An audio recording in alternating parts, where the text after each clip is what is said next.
So if you're constantly on the move as a digital nomad, working and traveling your way around the world, how do you get your mail?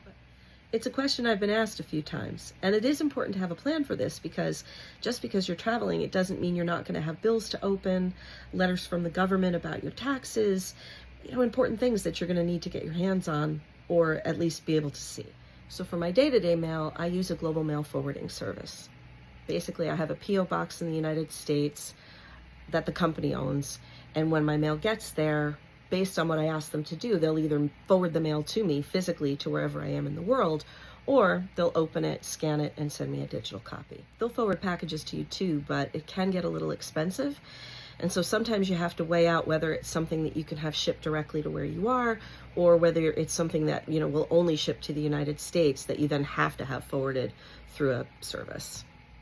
So of course that raises another question. If you don't have a formal address, where do you have your packages sent? It turns out it's a lot easier than I expected it to be.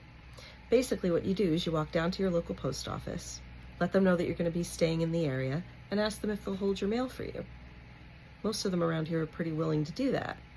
And then in the shipping address, you use the post office's address, and after your name, you just add this phrase. And then they'll hold your mail for you, I think, for up to a month. But here's the other thing. Depending on where you are in the world and where you're from, the post office that you go to may not look like what you're expecting it to. For instance, I come from the United States.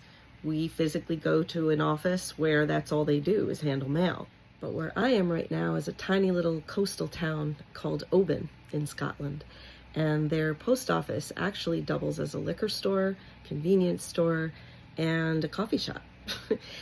The post office is just a little counter with a back room where they handle the mail. So if you're thinking about becoming a digital nomad, this is just one of those little tips and tricks I figured I'd throw out there so that you don't have to figure it out on your own.